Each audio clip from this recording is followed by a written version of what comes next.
Students in the room, and good morning to those of you online who are joining us for this class this morning at the Life of Learning Foundation. My name is John, and it's good to be here with you for our Sunday morning class with Guy Finley. If you're new this morning, our agenda is in a moment.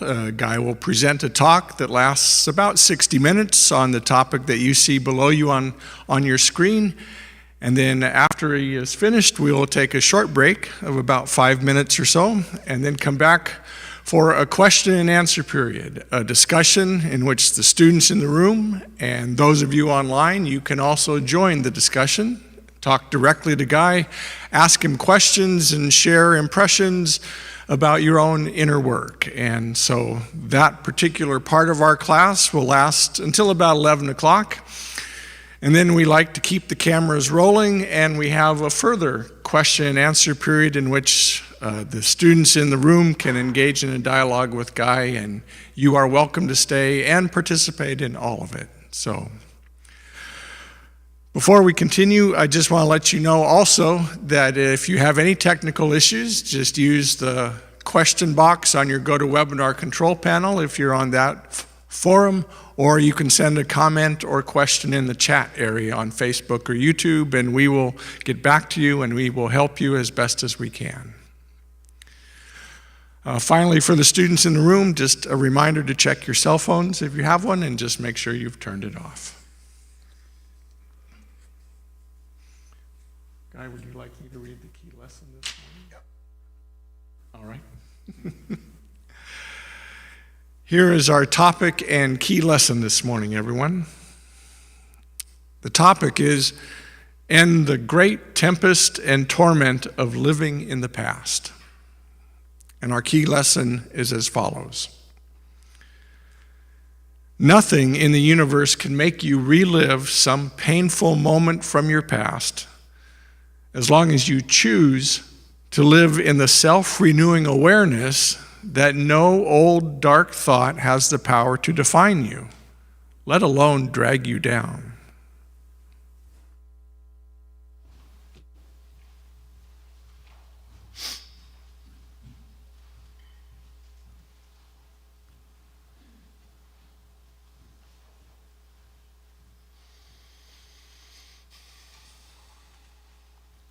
Good morning. Nice deep breath, everybody. It's too early for you to be sleeping in your chair. And welcome everyone, wherever you are in the world, whatever day or time it is that you're joining us. You're in a safe, good place.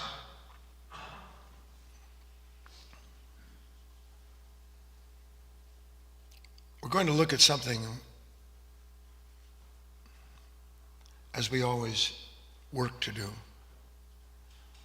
that our present set of eyes, meaning the way we presently meet and understand life,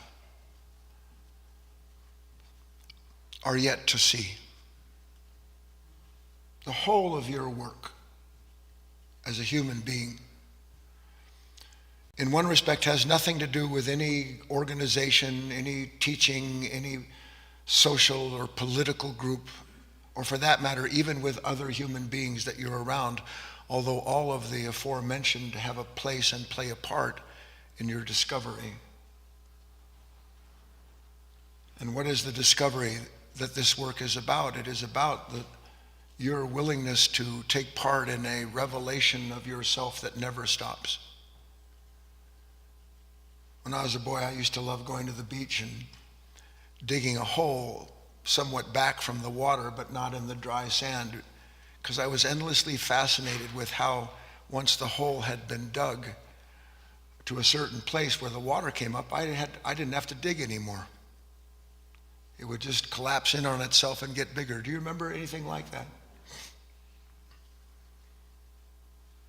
I just realized, and I never put it together without going into detail, there was at a point in my life when I was 17 or 18 years old, I guess you would call them visions. I don't know what you would call them. I had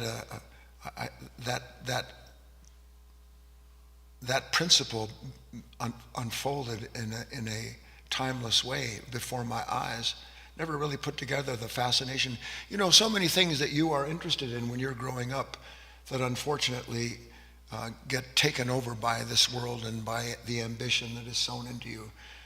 All of those things that were of dear and deep interest to you, they are washed away. It's a sin.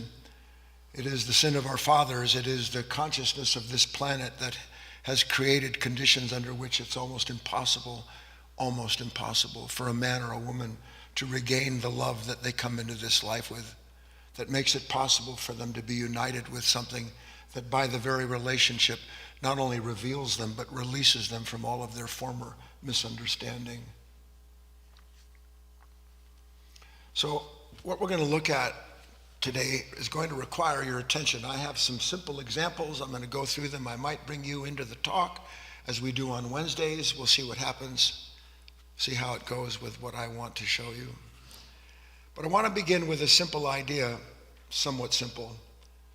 Isn't it strange that here are all of these, and you can call them cryptic teachings, in East and West, lose your life to find it, die to be born, seek first the kingdom within you, all of those things that are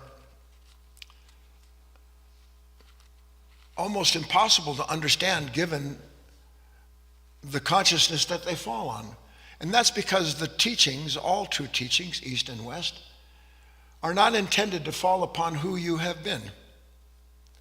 They are intended to awaken within you something that can remember the truth of itself when it is properly stirred. And that's what I call seeds of fire, these ideas, these principles that have been handed down through time. But in this instance, how does that play into my life? What does it mean to lose my life to gain it? And I want to look at that with you in a deep way because it's not disconnected from the idea of sell all and follow me. Another idea that has no real place in the Western mind, or for that matter, any present mind on this consciousness. Sell all. All right, well, I'll sell maybe a couple things. But I will keep my life in place. You can count on it. No matter what, me first. End of story. And therein is the nightmare of humanity. Because the part of your mind that says me first isn't your mind, and there's no me to be made first other than by that consciousness that seeks to confirm itself through everything that it does and looks at. And that's the mystery. That's what has to be sold. But we don't have any way to track that down. It's almost impossible. And were it not for teachings that are disseminated into this world as they are, how would one ever begin to understand what you and I are going to look at today? And let's keep in mind that as we go through this, there will be parts of you that go, whoa, that's interesting. Another part will go, I don't think I like that. I don't want that. Let's move on to something that's more to my taste. Which, by the way, your resistance to being shown certain things is the evidence of the thing I'm going to show you. So let's take a nice deep breath, adjust our bodies a little bit, and let's get struggled. Let's get struggling.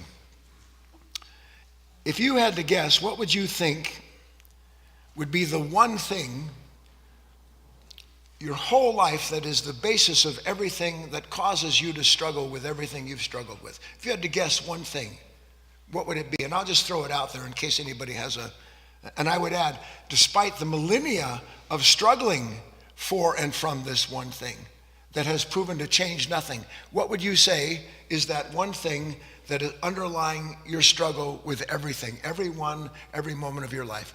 Anybody want to venture a guess? David. David said thought. Patricia. Emptiness. Terry. Sorry, that's it. My throat hurts. No, if I did that, I wouldn't have time to get into all that. Debbie thinks she knows the answer. Let's hear it, please. It's up to him. All of your answers have a certain validity to them. But what is thought? What is emptiness other than the fear of it? What is thought? Because if we can understand that a little bit, then we can begin to understand the one thing we've been struggling with. What is the source of thought? questions people have been asking for 1 billion years. What is behind all of that struggle? Take a deep breath, and then you might want to write it down, and don't throw it away because you don't understand it at first. What you have been struggling, what all of us have been struggling with, what this world struggles to overcome and never succeeds in doing so, is the past.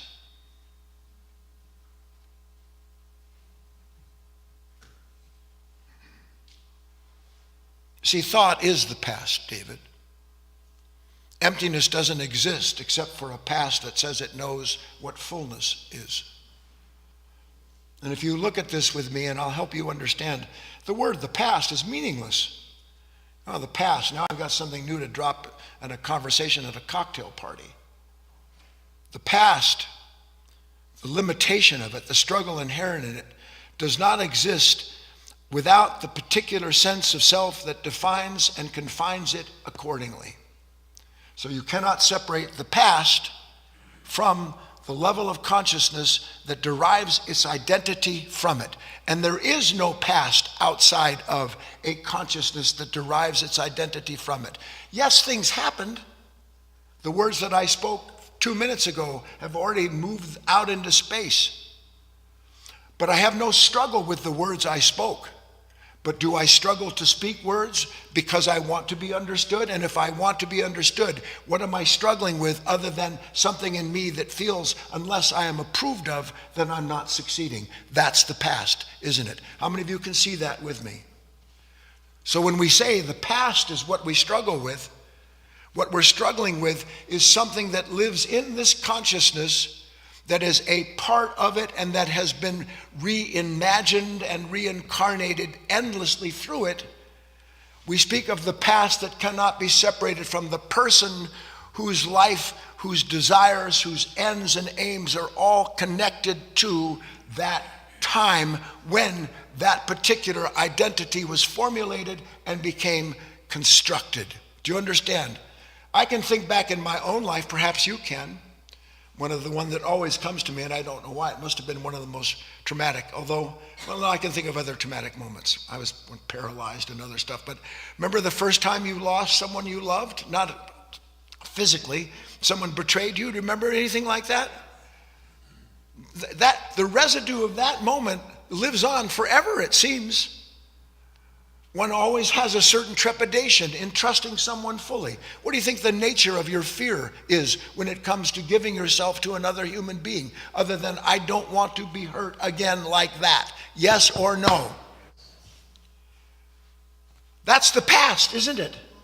But does the past exist without the person, the memory, that consciousness to whom that occurred, or are they synonymous? Then I can move on. They are synonymous, yes or no? This past, this person, and you can't, I guess I could go, this past person, this person past, this memory image gone, it sits at the root of all psychological resistance. It sits at the root of all psychological resistance. The limitation of the past, whatever it is, does not exist without something that meets a moment and says what? How many of you know most moments we meet are filled with what? No. Or I wish it were other than that. Or can it be different than this? That's a form of resistance, isn't it? So when I meet moments with that form of resistance, what's the reason for that rejecting or the denying of it? What's the reason for that? See, most of us don't think to ourselves because we're just so asleep. When you're driving down the street and you're trying to get someplace fast, do you ever think to yourself, the reason you're trying to get someplace fast in the future is because you want to leave the past behind you? What do you think rushing is? Rushing is trying to get away from the experience of the past. But the experience of the past is gone. But the self that doesn't want to continue reliving who and what they've been, that lingers on, doesn't it? That's the past I'm speaking of. Still following me? I want to keep everybody on the same train, as it were.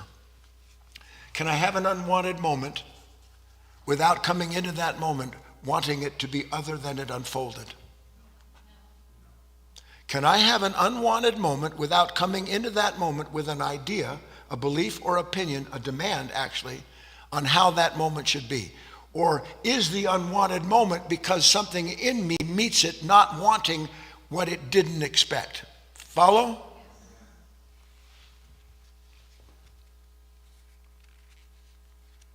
I don't know if this is important enough to you yet. We spoke in depth of fear on Wednesday night. What is fear? What is the nature of fear? It is the past persecuting the present person, isn't it? How can I have a fear of talking to you? How can I have a fear of doing what I know I need to do?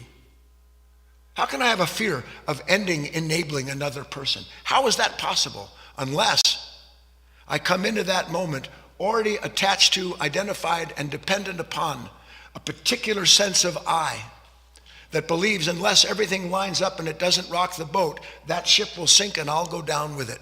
Do you see that, yes or no?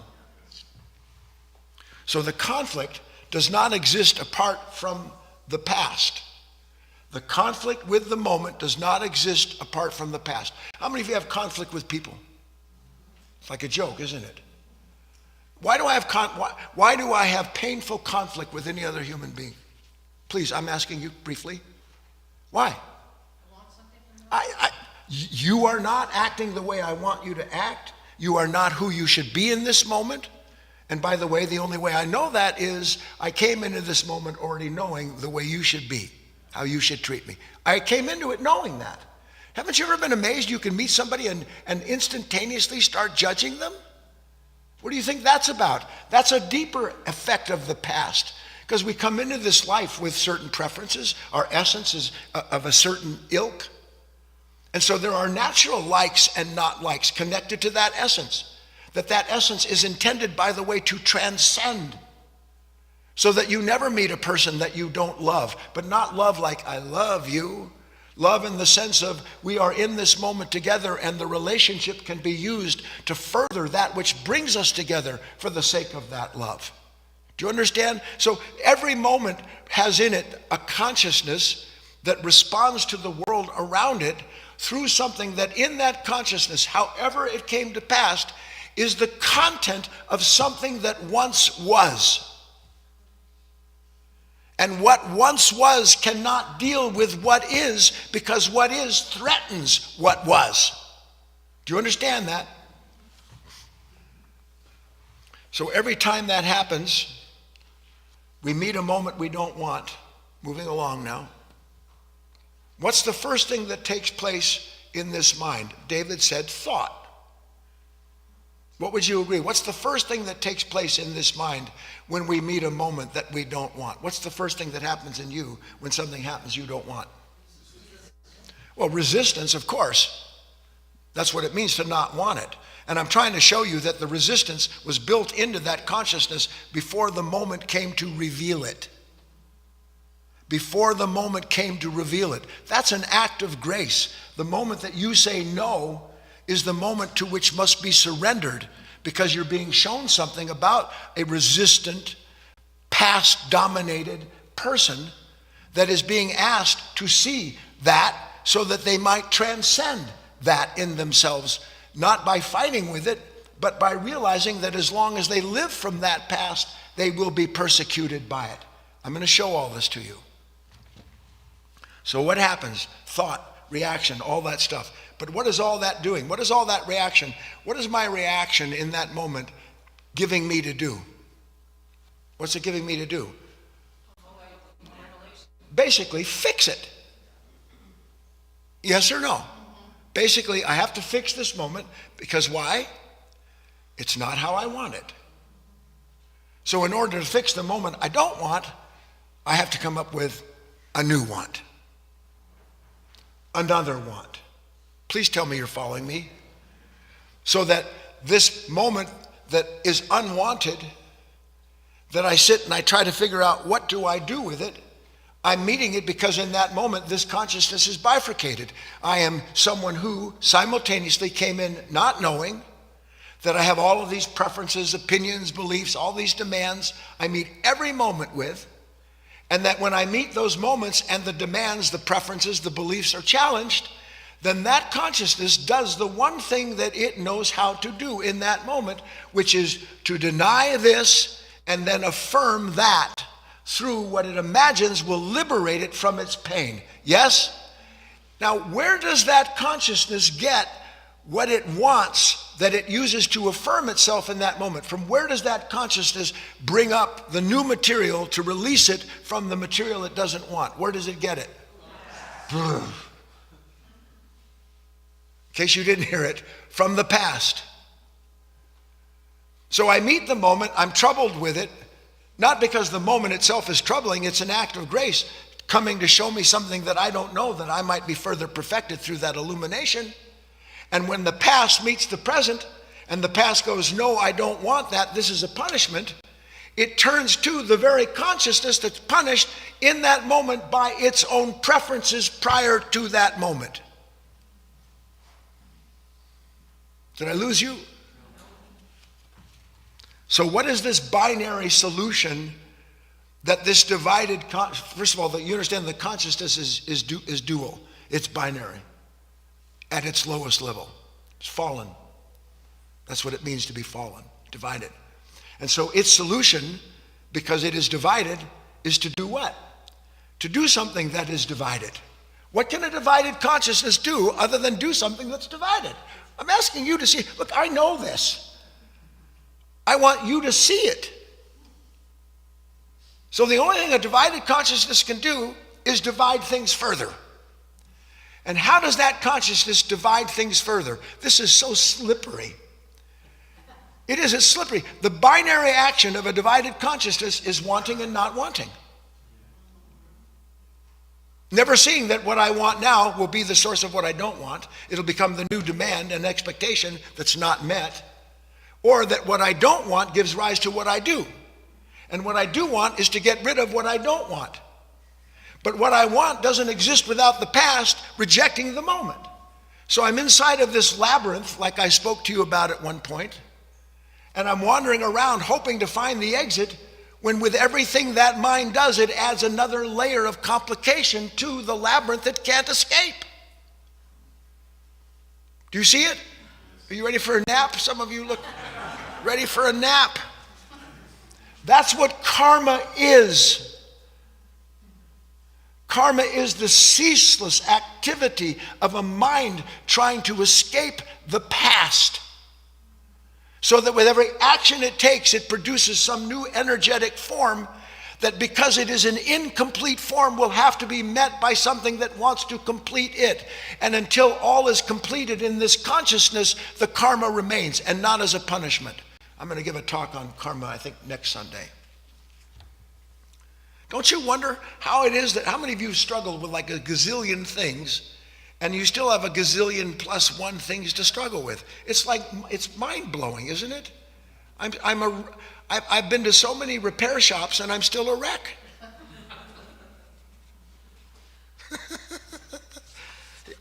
It tries to escape itself by recreating itself.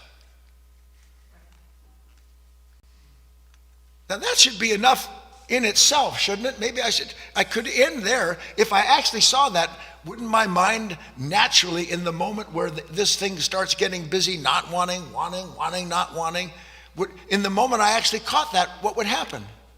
I'd go, gotcha. What VH used to call catching the devil behind the 12th tree. The sudden awareness of something that's in the darkness that has no awareness of itself, but now I do, and I can no longer be deceived by that desire. I can no longer be persecuted by my own past, because it's not really my past. It's not my past. It is a body of memories, associations, all kinds of conditions that over time have been collected by a consciousness that was never properly cleaned. I was thinking about like hoarding. Do you think of yourself as a hoarder?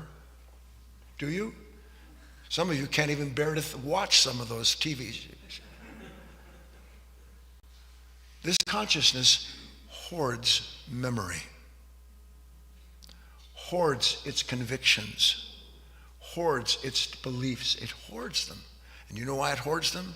So it always has something to bring into the moment in order to prove that the moment is wrong, because I can show you through all of these things that I can now speak at great length about why that moment ought not be that way. So justification, ready? Take a deep breath. How many of you justify yourself? It is a form of the past persecuting the present. Why would I listen to anything justify me hurting you? Why would I justify doing anything against myself? Why would I justify an addiction? Well, I was this and that happened and I'm not like the others and you don't know how deep it runs. Why would I justify anything that is destructive to myself unless in that justification is the secret continuation of the consciousness responsible for that addiction? Do you understand? More to come on that as well. All right. 20 minutes in. Take a nice deep breath. So if wanting and not wanting can't provide the solution, can you say OMG?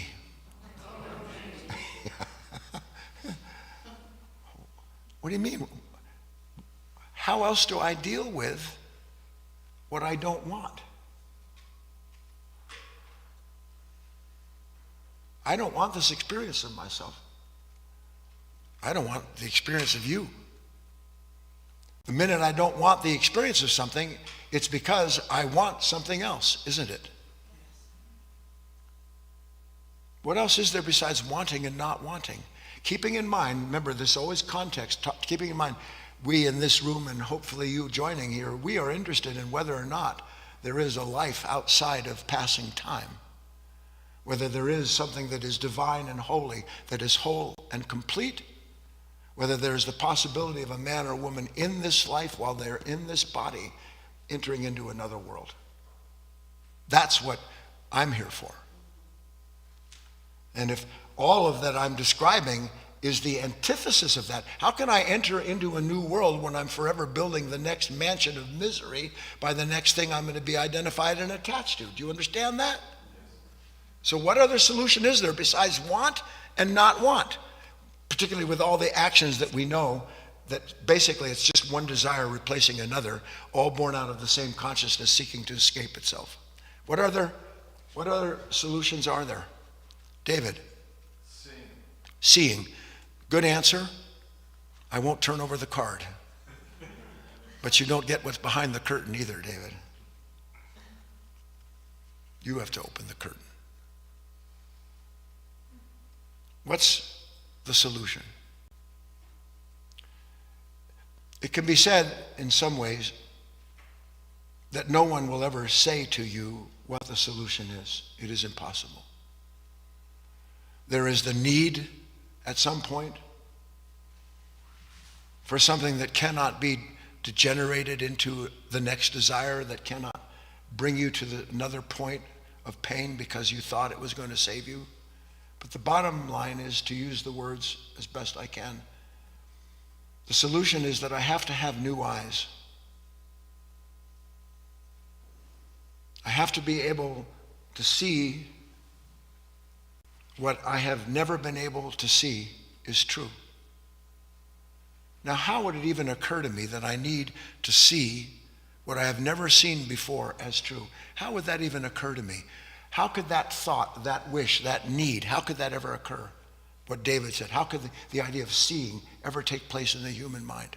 How could it take place? Because at last, through the process of negation, I recognize that I am blind. That when I've hurt myself or you, that when I'm running around, when I'm insane with some flame of desire, whatever it may be, that in those moments that seem so powerful and positive to me, I am blind and I am not about to fall in a pit. I'm in a pit running around. So everything begins with new eyes. Now, fortunately, how many of you ever had your eyes shocked open? Do you understand? Because that for most of us, that's how it happens. But here's what happens. somebody dies, somebody betrays you, something goes completely south, your whole life upside down, you realize in a split second, God, how did I not see that coming? What does that say about who and what I've been? And in that moment, as surely as your eyes fly open, what happens the next moment? They fly shut. Why? Because the consciousness that created that condition, the conflict, the sorrow in it, the minute that happens, what does that consciousness do? I know how to fix this. And we are remanded right over to another temptation to complete ourselves through another desire of some form or another that brought us to the very point that we're in. Yes, please? So there is that shock, and it can be said that when that shock is sufficient enough, that shock is the seed of new self-knowledge. Is that not what a shock is? The seed of some new self-knowledge. If nothing else, other than I can't believe I didn't see that coming. Where was I? What have I been? It's so antithetical. The God's light, the truth, whatever you want to call it.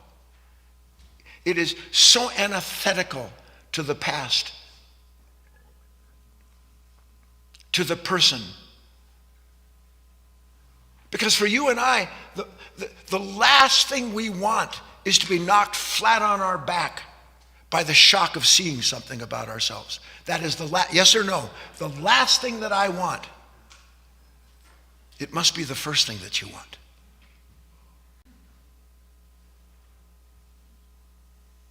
And you can't, at your stage anyway, yet create those shocks for yourself. But you can agree when they take place to keep your eyes open long enough to see what you need to see that has been given to you to realize. Yes?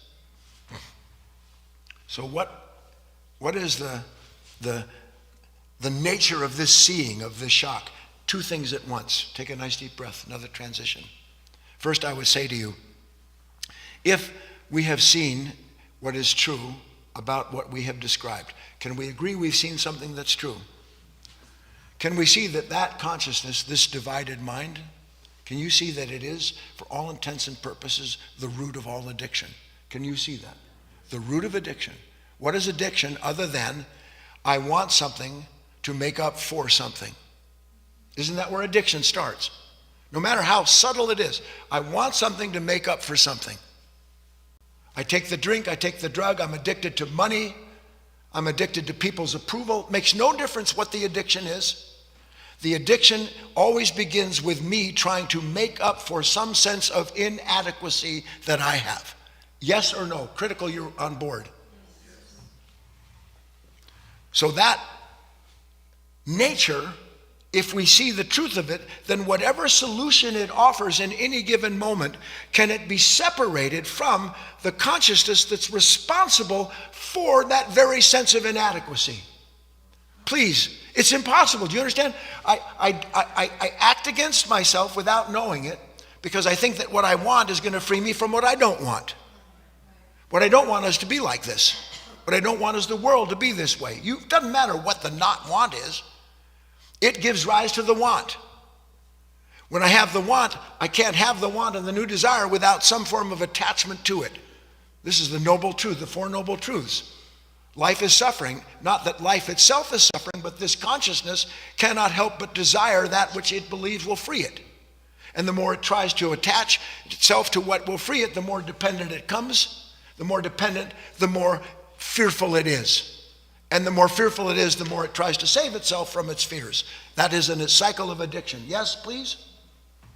So first, that consciousness cannot save itself. And more importantly, we're looking at something, we're talking about the solution. The solutions that it feeds us are the problem, not the solution. If something tells me tomorrow will be better, and I buy into that feeling that tomorrow will be better, who sold me that feeling? I'm going to ask it again. If I'm sitting there and I can't say, tomorrow, God, I hope tomorrow's better. Who fed me that temptation, that longing? Who fed it to me? The past. Didn't it?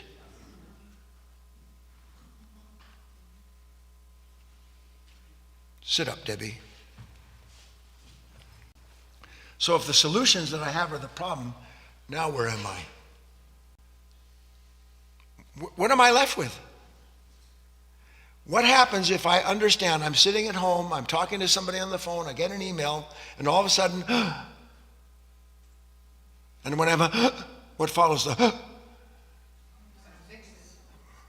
am I going to do? And where do I get what I'm going to do from? The past. And what did I meet in the moment that I don't want? Are you getting a picture here? So the solution feeds the problem, which means that consciousness cannot release us.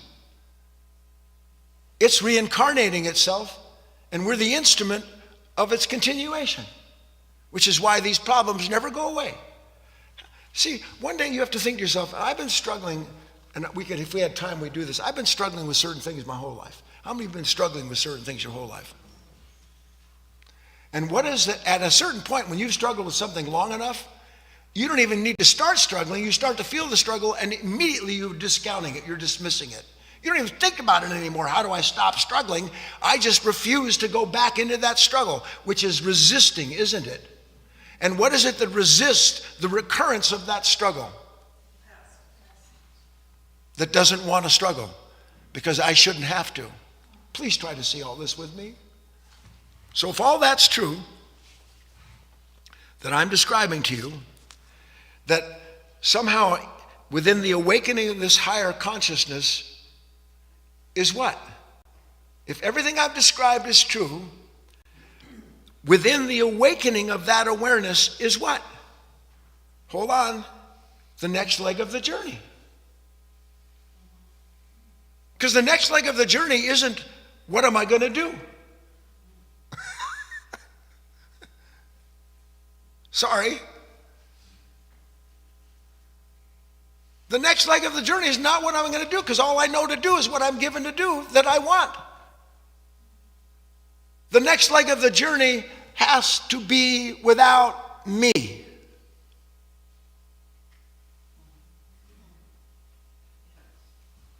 Now you say, well, wait a minute, how's that possible? Well, then you have to say, well, wait a minute, how did I get to this place where I know that me can't go on, that the past cannot continue itself without being some kind of terrible limitation and destructive force in my life? Not memory like people, I know when I'm going to get questions. I'm not saying that you shouldn't know where you live or how to drive a car or pick up a pen or pencil or work on a computer. What I am saying to you is that at a certain point, one has to recognize that it is when at last I stop acting against myself that I find out something is always acting for me.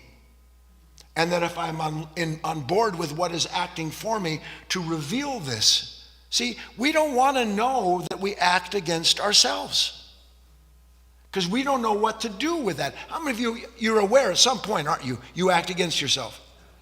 And what happens when you find yourself acting against yourself? What happens? I act against myself again by not wanting to be someone who acts against themselves. See, you're not acting on your behalf when you resist seeing what you don't want to see about yourself. What you're acting on the behalf of is a consciousness that's responsible for what you see, but that cannot change what it shows you. It can only be changed by you giving it up. Still with me, everybody? Now, I want to go through some things. I better move along here. If we see the truth of this condition, then we have a certain understanding, and let's be clear about it. There is no such thing as a good reason ever to suffer over any moment in the past. There is no such thing as a good reason to suffer over anything in the past. Most of you don't know what to do without the past that you don't want, because where else would you spend your time other than regretting what you did and who you've been? The reason that there's no value in suffering over the past is because only the past suffers over the past. What is new, what is made new, what is reborn, what is alive, does not suffer over the past. It's too busy being reborn and living. The past that you suffer over doesn't exist without the image that reminds you of it. The past you suffer over does not exist outside of the image that your own mind, the progenitor of that past, brings up, so that showing it to you, you can then feel terrible about the thing that you were just given to see. When it was you that gave you it to see, when that consciousness gave it to you. Do you see that with me, please? It's breathtaking. Laying in bed like you do, and your mind running over this and about that and all the things that need to get done because of what didn't. What do you think's taking place in your mind with all of that? It is the past trying to escape itself by either fixing what it says took place or getting to a place in time where that pain won't be there when you get there. You're there now. Do you see it?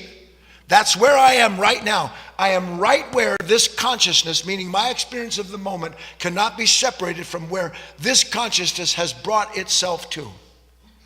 And if you understand that, you realize that something has to happen. That moment past, because what is the moment past other than the consciousness triggering itself to look at an image? And what is the moment to come that's better than the past? It is the past trying to escape itself. It's the past trying to escape the very image that it clings to. Isn't it phenomenal? I think it is. So now I want to go over some practical stuff with you. Examples of where the past crucifies the present moment. And that's actually an accurate word. You'll see. So take a nice deep breath. We're going to get here now. I would say the worst is over, but it's not. How many of you ever feel inadequate? What is the root of feeling inadequate? Anybody? What's the root of feeling inadequate? Not good enough. I'm not good enough. The root of feeling inadequate, of not good enough, is comparison. Isn't it? Now, who's comparing what? Yeah. What is the root of this comparison that I'm describing to you? It's the painful experience of finding ourselves on the short end of a stick that belongs to an unconscious nature that never stops measuring itself. Against what? Against who it should be, or against what it didn't become. So the root of all feelings of inadequacy, of not being good enough, are what? To what do they belong? The past. I want to hear it. How many of you reckoned that sooner or later in the next 10 minutes or 10 days you're going to feel inadequate? Yes or no? Oh God, there's so much going on. Oh God, what's going to happen to me? What a torment. One day, inwardly, there will be a revolution in you, a real rebellion. It'll come, and you won't be able to stop it. You'll be going, no, I can't risk that. I don't. But I won't allow my thought. I won't allow past to prescribe the present or the future. I won't allow it. Not because I'm spiritual, because everything in me wants to do that, but because I have seen the sheer futility and the suffering inherent in remanding myself over to a mind that never stops comparing why things shouldn't be this way to how they should have been or what they will be later, because it's all a bloody lie. Every last part of it. How many of you are beginning to suspect that from what I'm teaching you? So sense of inadequacy doesn't exist apart from something in me that imagines I'm not as good as, or arrogance, which is also suffering, I'm superior to. All the product of comparison. Yes? And that condition isn't even possible without what? Without someone who knows who or what he should be in that moment. Yes or no? Take a nice deep breath. I want you to hear something. You are not created to live in a world, none of us are, where we spend our life wanting to be like someone else or not wanting to be who we are. What a sin. What a sin to spend my life wishing that I had what someone else has, that I could do what someone else can do, that I might be like someone else, or worse, that because I can't, which also is imagined, I spend my life hating and judging myself because I never measured up like he or she did, like that person that I see leading this group or whatever it may be. You sit and you don't know it. You can't have resentment for another human being without the past.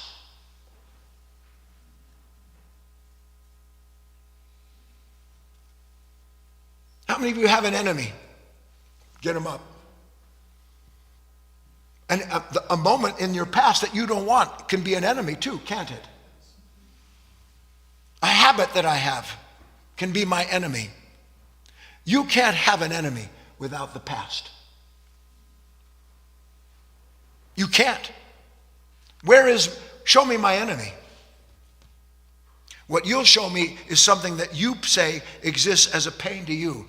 The pain that exists to you doesn't exist apart from the image that when it comes up, filled with all of the content of unwanted past experience, proves from the pain of my own mind bringing this up that he or she is my enemy. I resent people not because of what they are, but because of what they make me feel and see in myself. So whenever I think about an enemy, what am I experiencing? Am I experiencing the person? What am I experiencing? The past. My thoughts, the images fabricated by a mind that didn't know what to do with the first unwanted encounter because it was still living from the past. I hope you can see how this snowfall, okay. So what is then the pain of any unwanted moment other than our denial of it? What is the pain of any unwanted moment other than my unconscious denial of it? Do you see it? I don't know if you do. Boy, I tried to get you there. What does it mean to deny a moment? I don't want it. My will be done. My will be done. Not what the moment and the will of it that has come to show me the will that I came into this moment with, what I call my will. It's not even my will.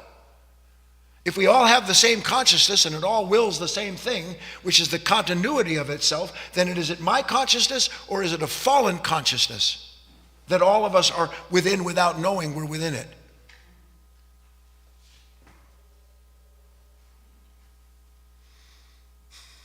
Heaven calling.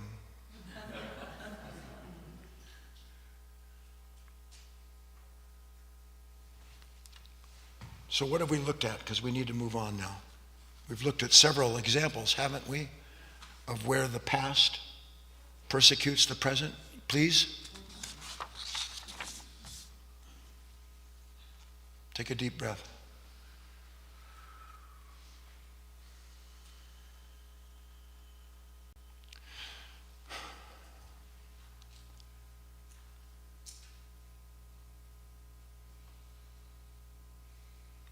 I know that there are all of these feelings and sensations that live in all of us. Feelings and sensations that we're not aware of even remotely until some action of the moment triggers or otherwise produces in this consciousness some form of resistance, reaction, response to what is acted upon it. And in that moment when this consciousness is acted on,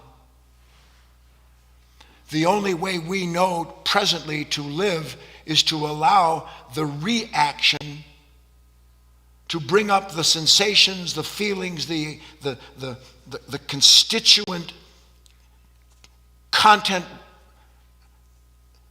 that it then gives us a familiar feeling, a familiar sensation. And I am so used to my identity being derived from that seeming flow of myself, my sense of self, that I don't know any other self at all. That is myself, isn't it? And that consciousness that is no more. How do you explain that? It feels so real. But the feel, though it is real, is a lie because it is the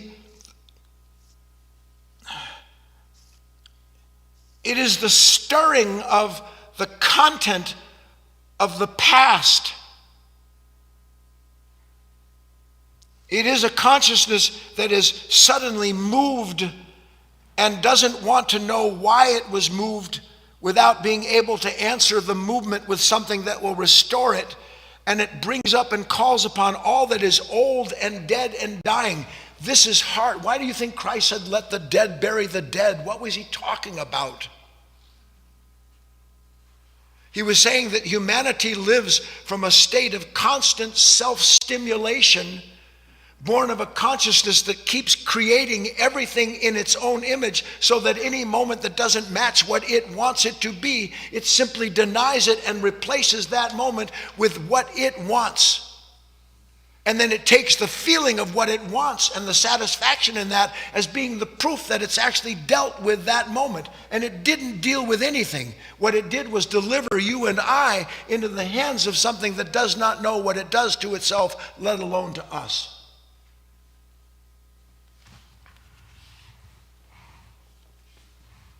What do you think, because I have a few minutes, what do you think the story of Christ is?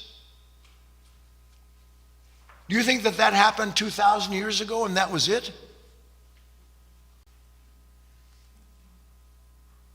It is the past crucifying the present moment. The past crucifying presence, which is what the now is. It happened then because Christ came into this world bringing with him these ideas, this teaching, his nature, that by its very existence was a threat to the authorities of the time. Because everything that they were identified was all predicated on the powers they had amassed over the people as being an intermediary between themselves and God. And don't you dare come into this world and say that we're not needed.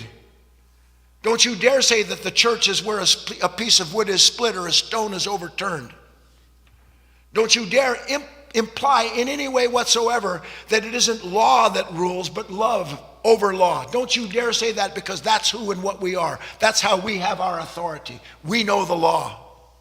Do you think that those Pharisees stopped existing? Or can you see that they're in my mind and your mind right as I'm speaking to you? Because what I don't want to hear is anything that interferes with the law of myself. Isn't that true? And whose law is it if it's still alive 10,000 years later, still being created and recreated, and with each iteration more corrupt? You want to know why the world is more corrupt? It's because this consciousness continues to create laws in its own image to deal with the inadequacy of its past decisions.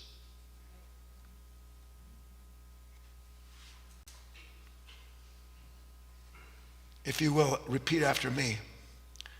And I don't want to be a part of that anymore.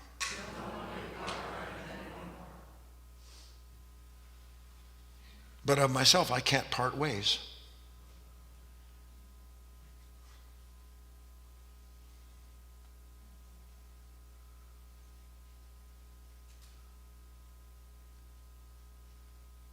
Let's come to an end. So what is the end of my struggle? When does the end of that struggle with life come to an end?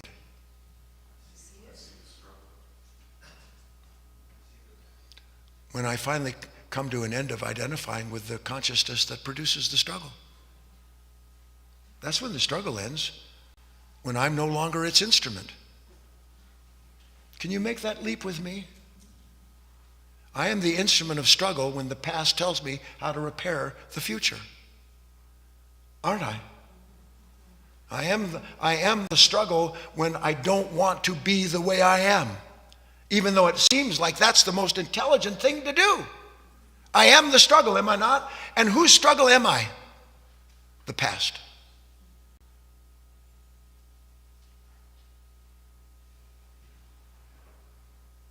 You know, it's an amazing thing. You'll forgive me for the levity, because you don't look that happy yourselves. The one thing that you resist tooth and nail is the one thing that you must come to see. And that is that as you are, you're powerless. That's the very last thing that you need to see.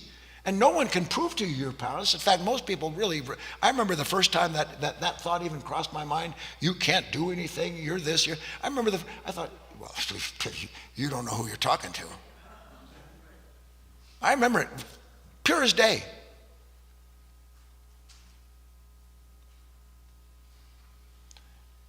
Is it my power when I want to change what I don't want? Or is it the past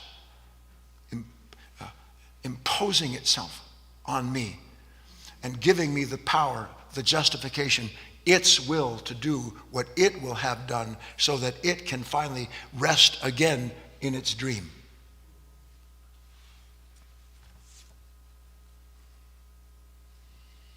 I have to stop reincarnating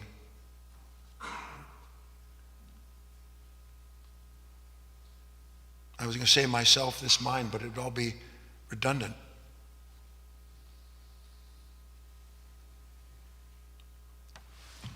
What is timeless is undivided. What is timeless does not look to the past, and it certainly doesn't look to the future in order to be whole and safe, does it? With what you know, why doesn't what is timeless look to the past or to the future? Why doesn't it do that?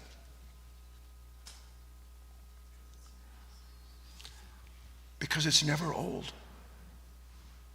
And in one respect, it's never new. It's timeless. The nature of what is timeless is ceaseless rebirth. The nature of what is timeless is ceaseless rebirth, not ceaseless reincarnation. Ceaseless renewal, not ceaseless repetition calling itself something else. You and I are given in this life the potential, the possibility, the gift of being someone who starts to understand that the only way that I can find a real life is by losing the false one. But I've never known what the false life is, because everything that I think is a true life, I think is true. But then, by the grace of God, somehow or other, I come into contact with some ideas, and it shows me, well, what I thought was true aren't even my thoughts. They don't belong to me. I claimed them, and every thought that I've claimed about what it means to be new is me running into something that denies the image of myself and then thrown right back into the old nature again. Yay or nay? See, I gave you an alternative that time. For those of you who don't like yes or no, yay or nay. I remember one time I went to England to give a talk. It was one of the best times. And it was before, was it like some parliamentary group of people? And I got up and I said, you know, I've been waiting my whole life, because I like it when I watch you all on TV and you're going, yay, yay, yay. Did you like something? And nay, nay, nay when you don't. And that's what I want, I said. It was fun. You had to be there. What do you think the exercise is?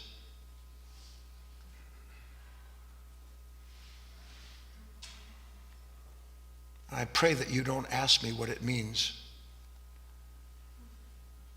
but I will answer if you do.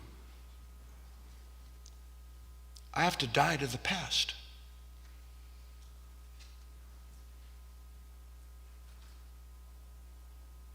Not because I want to, because really all I want to do is keep being someone who one day will be enlightened, liberated, in love, happily ever after. That all my mind wants is the continuation of the failed content of itself to find a new possibility in a day to come.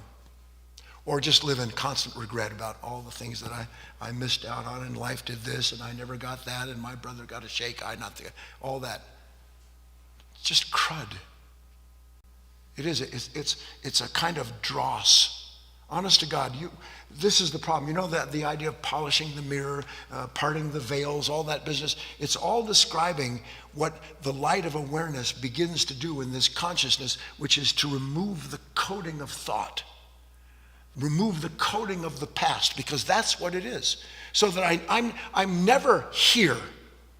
I'm always then or when. That's what the mind is occupied with. And it can't of itself clean itself. If it could have, it would have.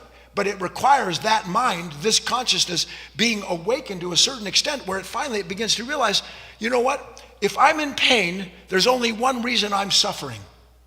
And the reason I'm suffering is because something in me has rejected or otherwise refuses the moment as it is, or it's in pain because it can't quite get yet what it always wanted to make it whole. Yes or no? And if I see that much and I'm aware of that suffering, then something new can happen. And you know what the new thing is that can happen? We've talked about this in different ways. I can begin to struggle to bring an end to that struggle. I can begin to consciously suffer the struggle instead of being the unwitting instrument of the nature that creates it. You can say it in 1,000 different ways. I can work to be as impersonal as I can, which means to not let myself, my person, be pulled left or right, up and down, past or present. That I can do. And why in the name of God would I ever be willing to do that? Why in the name of God would I ever be willing to do that? Because I see there's nothing else to do now. Now I understand, not my will, but thy will be done. I understand it from myself. Thy will is that everything be reborn. Thy will is everything be made new. Thy will is everything go through the crucifixion of what is the past being made into something that can be present, and in that presence be made new again. That is thy will. My will is that I keep going. Which is so strange when you think about it. My will is that I keep living with my fear. My will is that I continue having enemies and accounts that I keep on other people. My will is that one day I'll have enough money or health or power or prestige that no one will argue with me. That is my will. That is not thy will. Thy will is that the past be done. But not done as in discounted, but done as in serving its purpose. Done as in serving its purpose. And do you understand that a little bit now?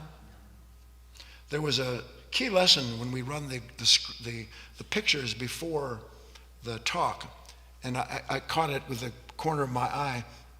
It said that if you want to find what is timeless, dare to live as if you have all the time in the world. That's your exercise. If you want to find what is timeless, dare to live as if you have all the time in the world. If you have all the time in the world when, do you have all the time in the world like that? Do you have all the time in the world when you're still thinking about people that make you upset? No, you're trying to fix a time that you can't fix because it doesn't exist apart from the mind that made it so. Dare to live as if you have all the time in the world. If you do that, you'll begin to start being aware of the movement of the past through you. Because it's the movement of the past that pushes you. Nothing else. It's the movement of the past that pulls you. God does not push or pull. God reveals and releases. Understand that difference, and you will begin to be a different human being, which is the aim of our work. Let's take a break, come back and have our dialogue.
Welcome back, everyone. Before we move to the second part of our class today, which is your opportunity to talk directly to Guy, for those of you on our GoToWebinar forum, you can just click a hand icon and that puts you into the queue and you can talk directly to Guy or send in a written question or comment. And likewise for those of you on Facebook and YouTube. But before we begin that, let me just give a couple of very quick reminders to you all out there. The first reminder is that we have an archive where we keep recordings of these talks and these videos, these classes that you attend, and you can access that at any time if you wish to listen to this talk again. Just go to guyfinley.org/channel, and that will take you to our GoToWebinar archive, and this particular talk today should be up later this afternoon, and you can listen to it, you can read the transcript that goes along with it, and that perhaps can help you better understand some of what Guy presented today.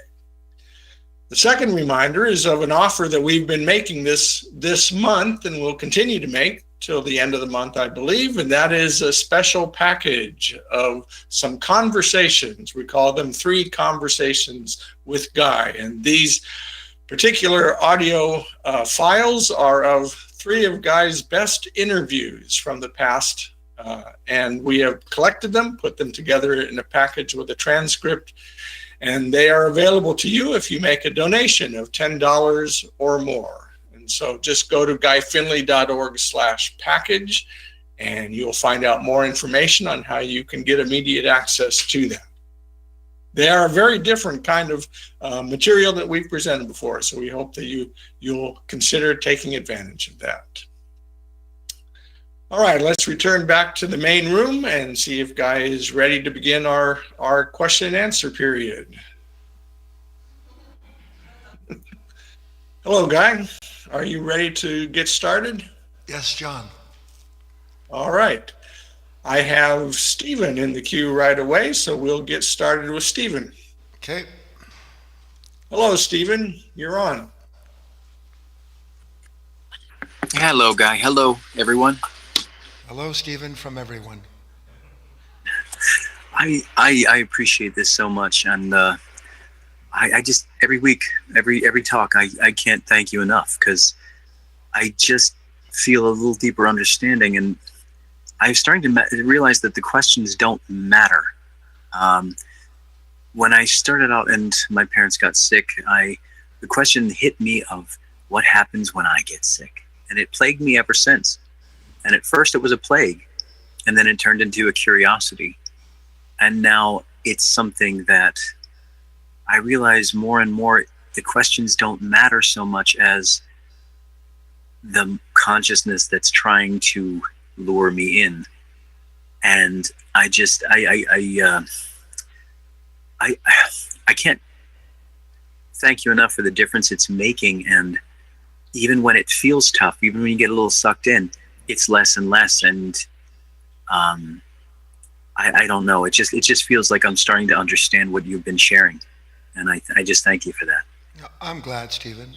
I'll encourage you with a thought.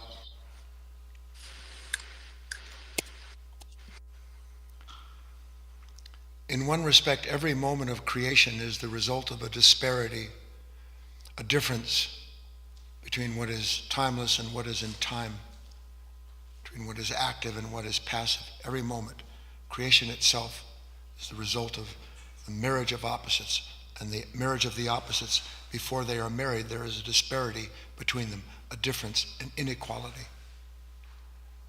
In that moment when life touches, the divine stirs, the very movement is a question.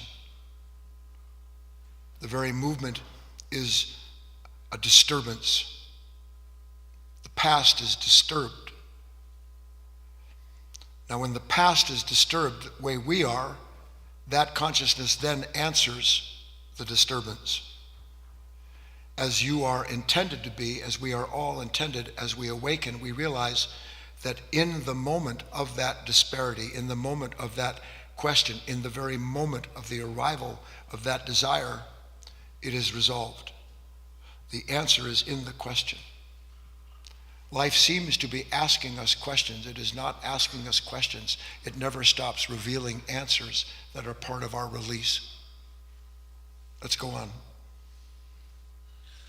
All right, Guy, I'm going to come on because I have a couple of written questions. And again, I invite our online audience. The queue is wide open right now if you want to talk to Guy, and invite the students in the room as well, that you can come up to the microphone. But here is a written question that just came in from Susanna. Susanna says, hello, Guy. I'm getting a taser so I can zap myself when I review past hurt. Is that what I need to do?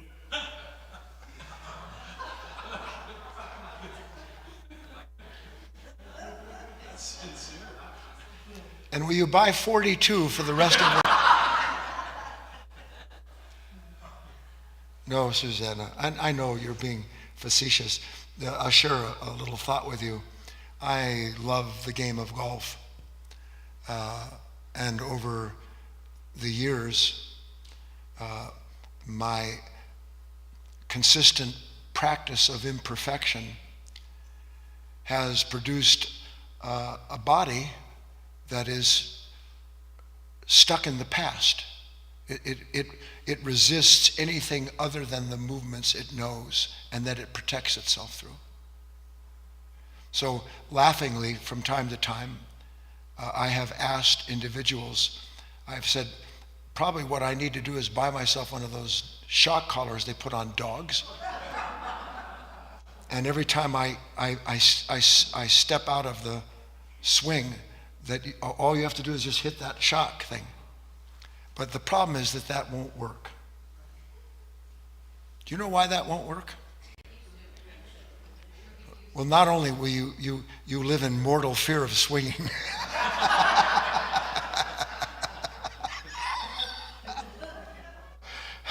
but that body will come to learn to like the shock.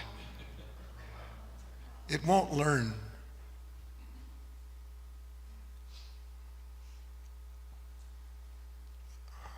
Sometimes impressions come and my heart is filled with a certain kind of sadness. The world thinks that it can make you learn what is good. Thinks it can make you learn what is true and kind and moral. And every law that the world creates to try to make human beings fit the image of whatever the governing body is that's handing down those stipulations, every last one of them creates exactly the opposite in that person. Exactly the opposite, until a tipping point is reached, and then you will see, as we have seen for tens of thousands of years, the collapse of that civilization. Civilizations collapse from the inside out due to the corruption of the consciousness that gives rise to them. Let's go on, John. Okay, I'm coming back on. We have a second written question from Frida. Frida says, hello, Guy. When I started watching all the talks, everything was going so well. I had beautiful insights, but now everything just seems to be getting harder and harder. I see what a mess I am living in, going from one mess to another. Is that because you see more and more, or is there something else going on? Thank you.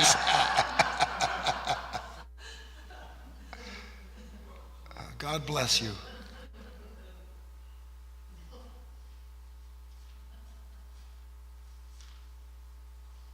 There's an old adage, and it's not just from this work, it's from whatever and whenever all of this began, and some individual came into this world willing to give up his or her life to help people understand the purpose of their life.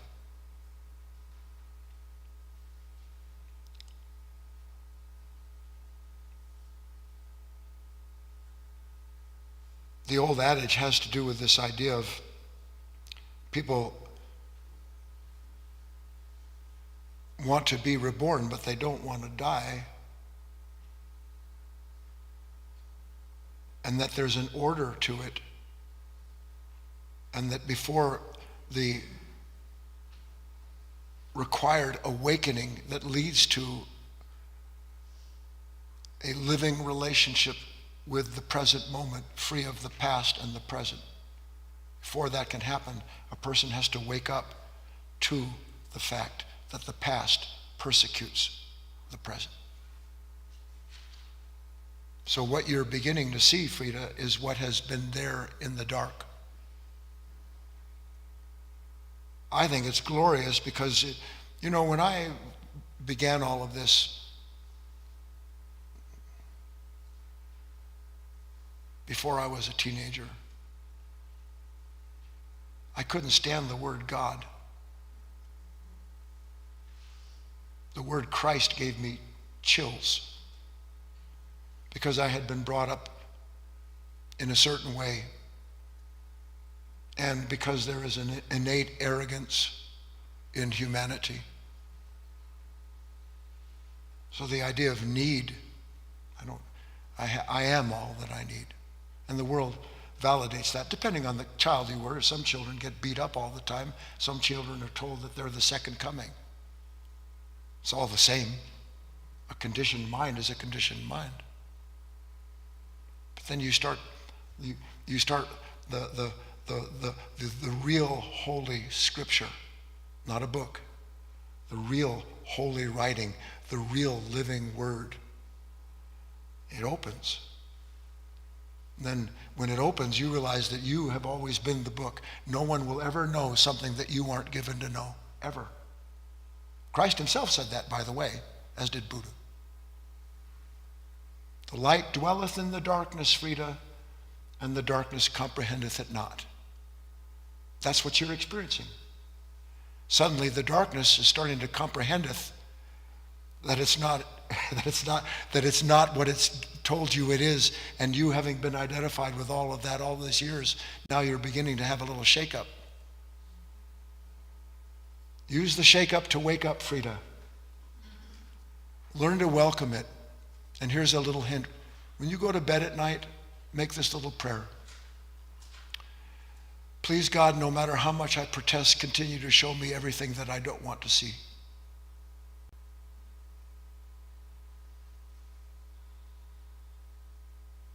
And then you'll utter in earnest one day, honest to God you will, please take everything from me.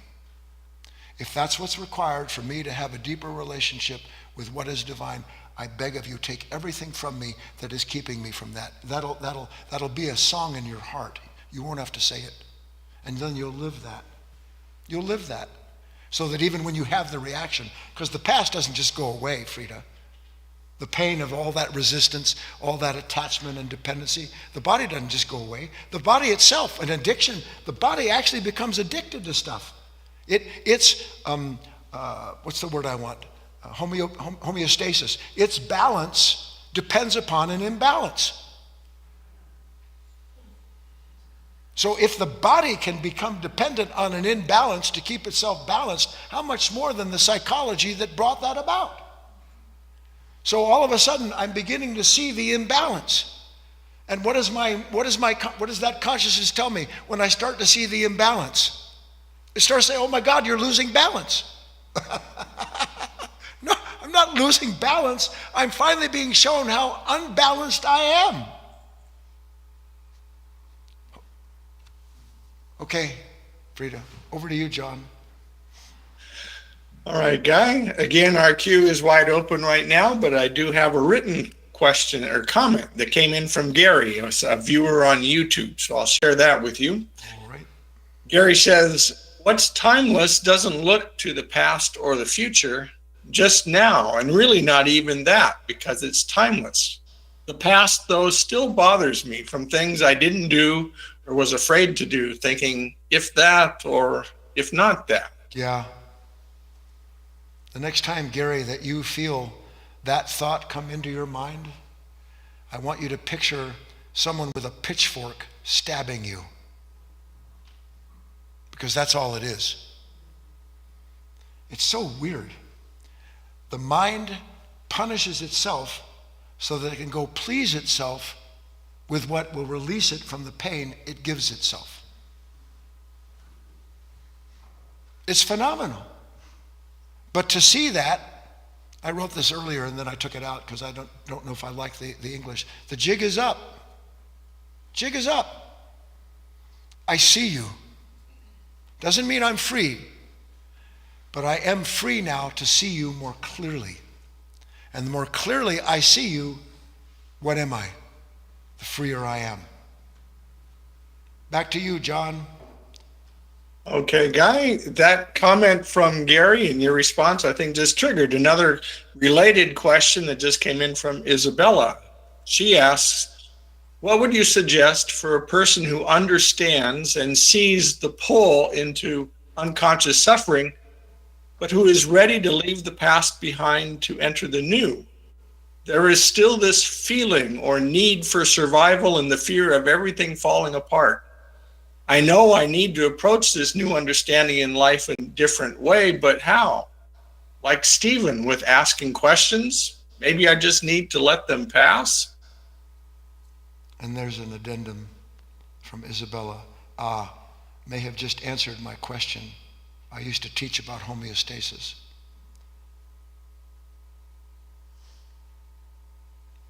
See, this, only God can give you the strength you need to escape the false strength of your weakness.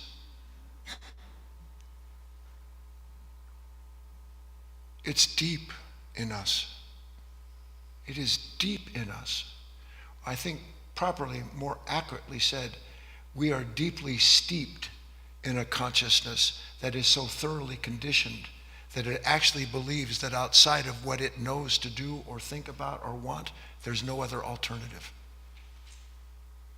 And when you see clearly, Isabella and everybody, and you will, if you stick, you persist, you make your work daily, you do that, you will one day, with God as my witness, and I say that knowing that I'm sitting here, with God as my witness, one day you will feel the past starting to persecute you. When you're afraid of anything, that is the past persecuting you. And you will feel that fear, and in the moment that you feel that fear, you will recognize without any doubt at all where you are, what you are being shown, and the implication in that revelation. And that day will come when that implication is presented to you, and you inwardly will say, do what you can do to me. Take it from me. Kill it. Crush it. Free. I don't care. I will no longer serve you. End of story. And that will be in you, and you will be there shaking and trembling and full of every possible, oh no, what's going to happen? And you will do it anyway. And you know why you'll do it anyway? Because you're not going to make the circle again. Any circle you make that you are pushed to make, you know nothing of the circle. The first time you're aware of the circle, you have something outside of the circle that can help you understand it. As you understand the circle of that consciousness, then you begin to have something that reveals to you your complicity with it. The greater grows your awareness of that complicity, guess what happens next? The dude will not abide. David's looking at me from Australia. You never saw that movie, The Great Lebowski. No. And then you'll actually have something in you struggle with the addiction. You don't believe you're addicted to fear, do you? No. But if I do everything fear tells me to do, I must be addicted to it. You'll struggle with the addiction, but it won't be you struggling. It'll be the light of this awareness that shows you, if I keep eating this fear, if I keep letting fear eat me, I'm going nowhere. No chance of change. Done. And then you stand your ground, and then surely but shooting, there'll be little things. Well, maybe just a little bit of that little topic. Well, this can't hurt just a little bit. Do you know how many addicts have said to themselves, "This can't hurt just a little bit"? And then that's okay. 100% okay. You know why? Because you're still watching. Which means you're still learning in the proper sense of being present to what is punishing you. That's that, John. Anything else? Yes, Guy, I just got another written question. This one just came in from Janice, who asks, I've recently developed anxiety again. In the past, it has developed at major transitions in my life. Do I embrace it? See why it has arrived at this time? Look to see what learning I can receive from it?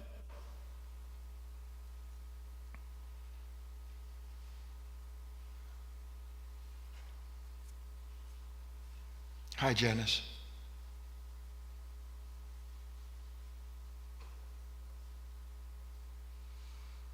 First,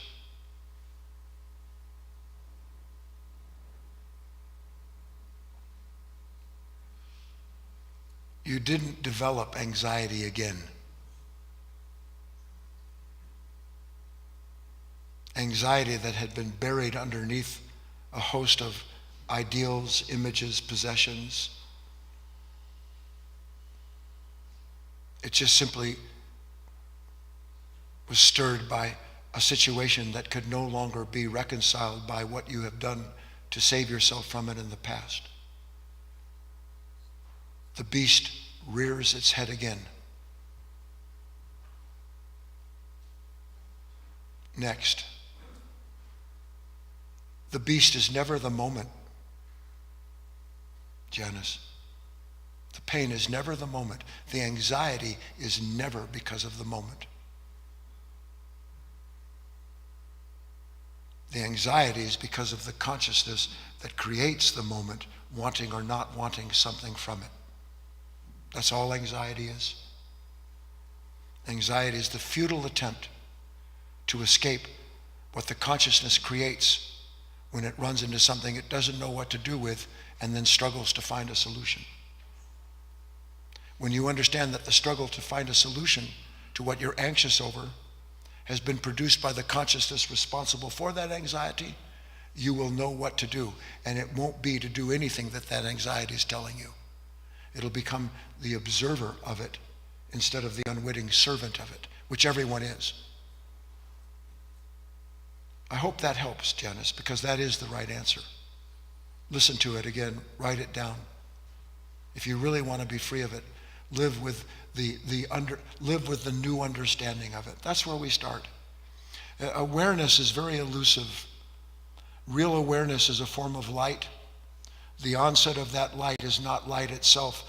It is, in a way of speaking, a new form of knowledge that triggers in the individual the wish to understand that. Awareness comes out of the wish to understand.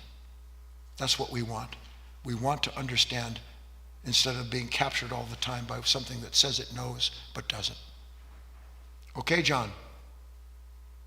I'm turning it back over to you, Guy. I have no hands in the queue, and that's all of the written questions I've been receiving. It's 11:02, and that means that we have time for speakers, volunteers, anyone who wants to come up and talk. You out there in Webland are welcome to stay and participate in the dialogue, if you will, that takes place if someone does come up. And if they don't, then within the count of 10, I will send us on our... Oh, Sally.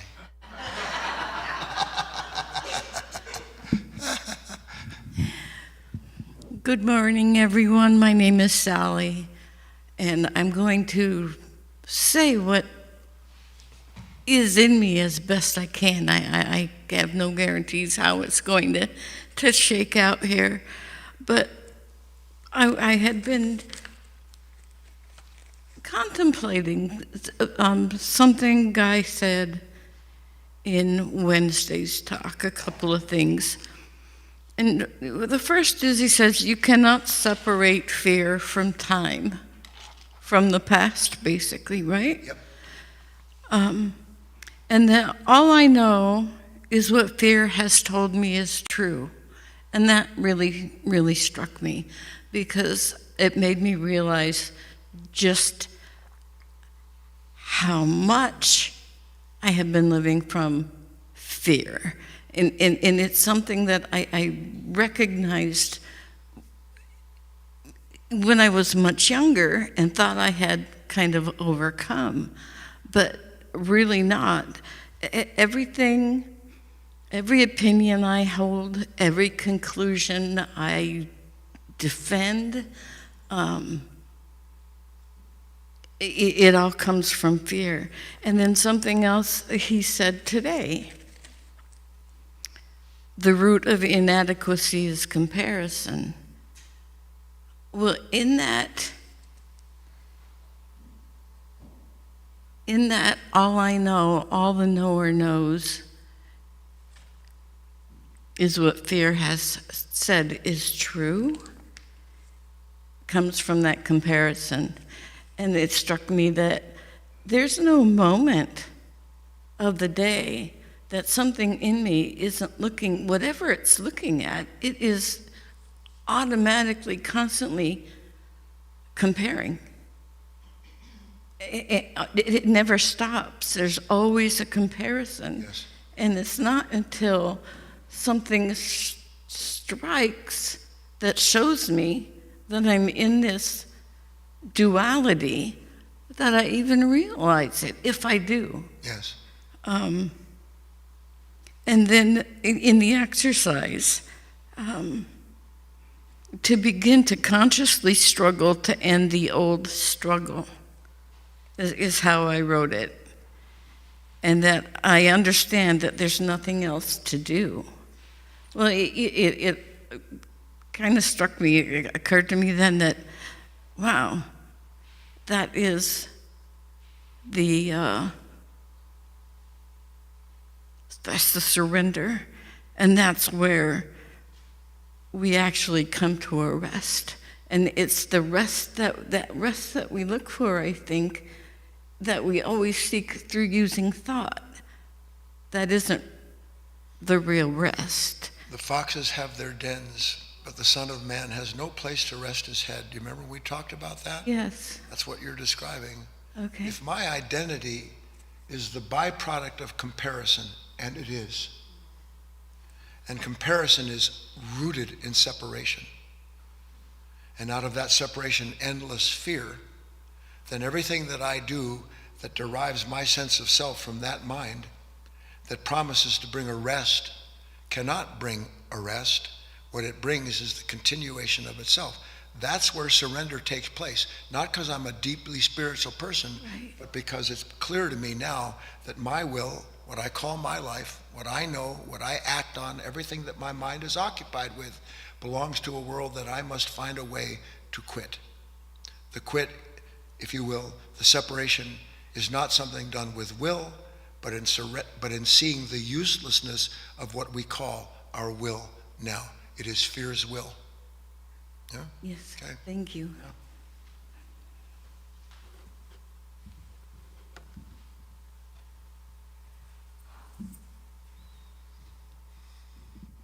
Hi, my name's Debbie, and I'm just up here to remind people that we are having a special lunch next Saturday. There will be a question and answer session afterwards, and I need you to put your name on the list at the back on the table. We need to know the numbers that will be here so we have enough food for everybody, okay? So to be clear, she's talking to the people in the room, not to the hundreds that are joining us out there. You're welcome to come and join us, but sign up first. Come on, Katie.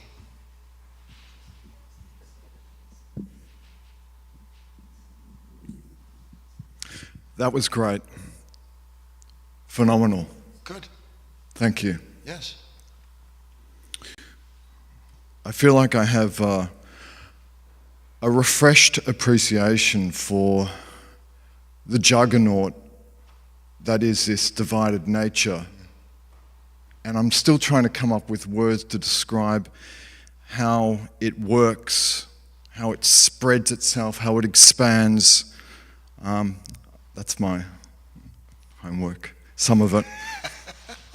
But I really do hope that, this was so jam-packed for me today, perhaps for others and I pray that it penetrates.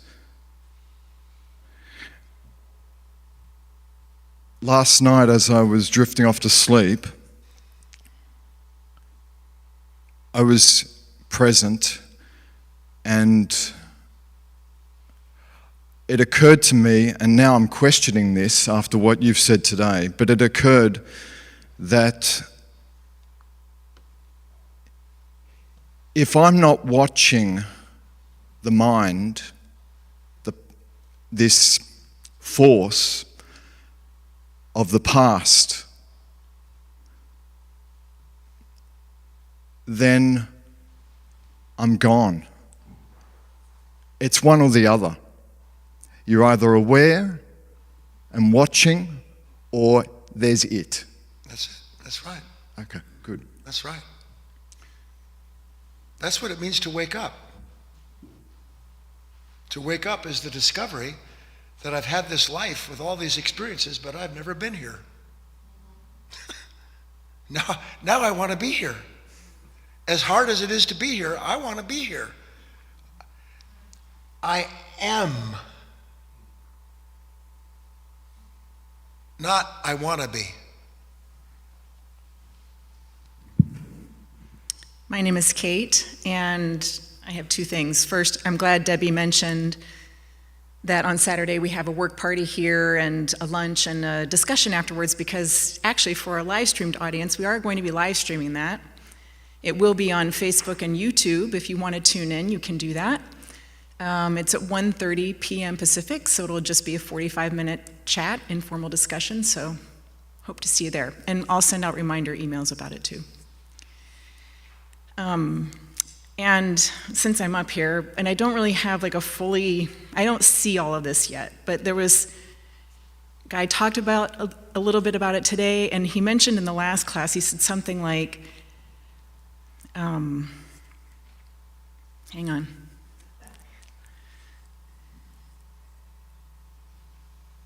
That's the best feeling, when something goes straight out of your head. It had to do with love. And how, I think he said something like, it used to be that everyone, I can't remember, it used to be that everyone agreed on what real love was. But nowadays, it used to be that everyone agreed on what real love was and were willing to step into that properly. I just completely did not say the words that he said, but there was something like that.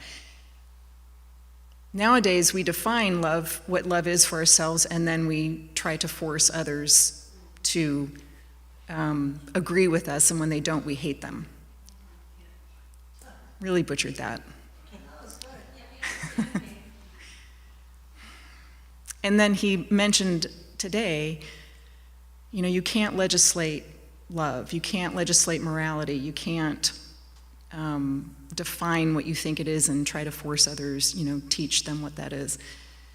And I was just thinking about how, and again, and maybe you can help me out here. My mind is a little bit in a muddle about this, but it feels like the mind has been way overdeveloped, or, to the detriment of the heart, being underdeveloped. And that whenever I meet a moment with my mind can actually stimulate my heart, but it's not a right love. It's not a real love. It's not a natural love. It's literally the mind seeking to, stimulate itself. It's like a circle, a loop or something. Am I anywhere near anything right here? You are so far out there. Oh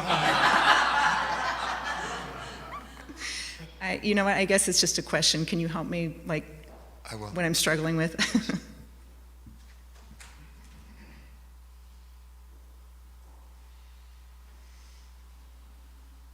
How does anything in the universe, in creation, how does it develop? How does anything develop? Ever thought about it? It gets attention.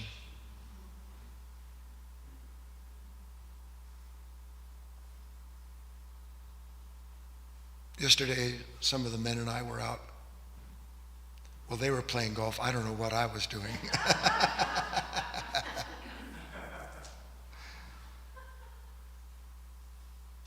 And there, on this one hole, there was the most precious, tiny, beautiful little yellow flowers sticking out of this deep, thick, green grass.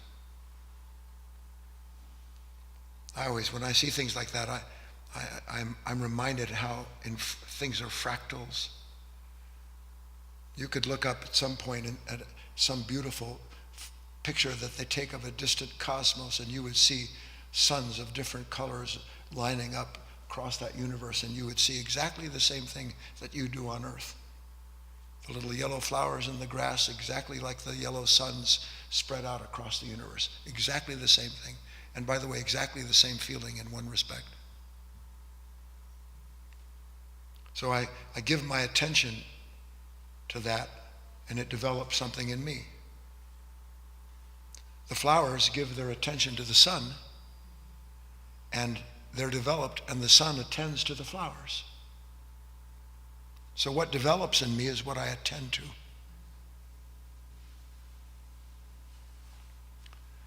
If my mind is always attending to its preoccupation, nothing else can develop. This work is about the development of a kind of new seeing where I see that I am dominated by thought. And then the very awareness of that domination begins, I give attention to another part, another wish. And then my attention develops that. And one day I understand that the proper attention is to all things at once. That's the proper attention, all things at once. That's what meditation is. Proper attention, all things at once. Then all is developed at once. And it isn't I doing the developing.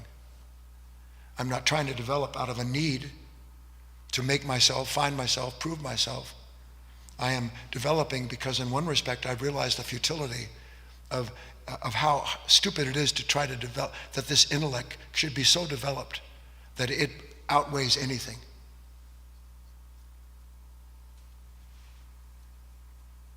Christ came to rebalance what was undeveloped, what needed to be developed. All law,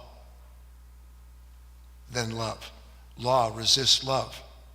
Law is intellectual. Love incorporates the intellect. Does that help at all? Yeah, very much. Okay. Come on.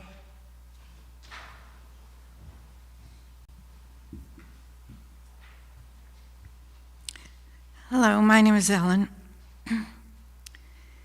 This talk reminded me of something Vernon Howard said many years ago. He said, if a man lives to be 90 years old and he's been asleep all of that time, and then when he's 90, he wakes up, then all of that time that he was asleep doesn't matter. It was not wasted. It was not wasted. That was it. I was trying to, yes. And I understand that a little better now. It wasn't, what happened when he woke up was that identification with all of that. It wasn't wasted because it brought him to the point where he could wake up, but that identification with everything that happened and all the pain is gone.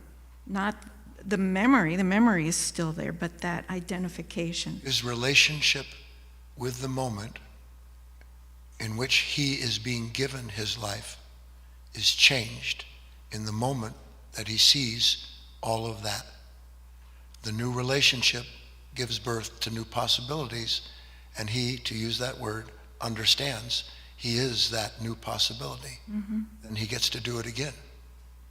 Right.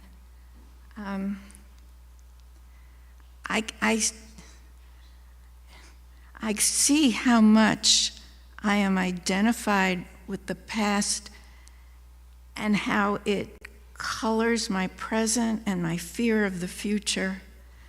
And sometimes, because I don't even know how to put this, but because things have not gone my way, it tells me nothing new will ever happen, and you might as well just give up.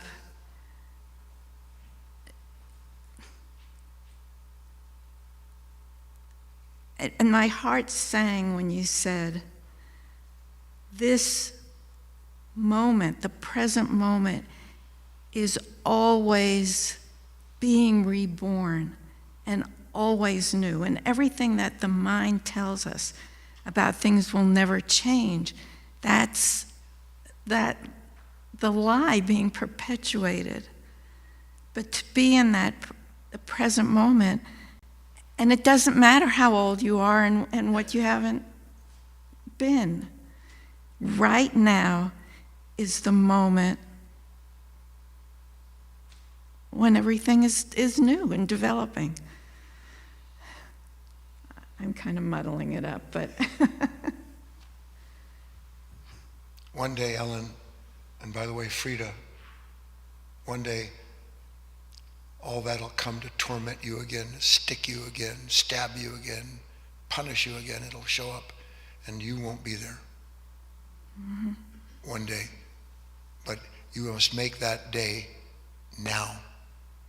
Not the comfort, the consolation in the idea, but the deliberate abandonment of anything in me that wants to move into identification with what a waste my life has been. All of it has to go. Not Ellen saving herself, not Ellen being saved by that. That's very important. It isn't Ellen that is saved. It isn't Ellen that is saved. There's no Ellen to be saved. That's the past. Thank you.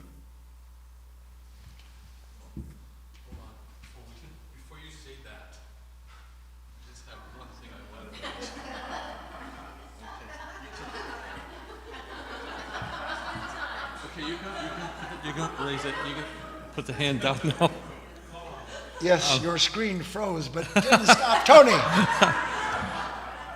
Good morning. My name is Tony, but you know, I watched last night. I was up late and I watched this movie that I thought at the beginning was going to be pretty boring with Brian Dennehy, but it encompassed everything in this talk. Whoever did that movie really understands the work probably.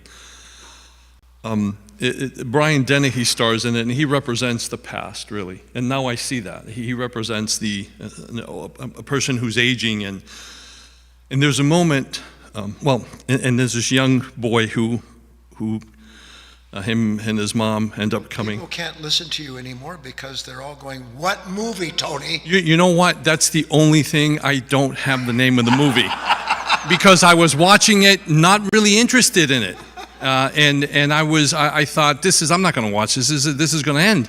And it captivated me. It kept pulling me in, right? So you mentioned the hoarder today, and this young man and his mom come because her sister passed away, and she was a hoarder, and they go through all of that.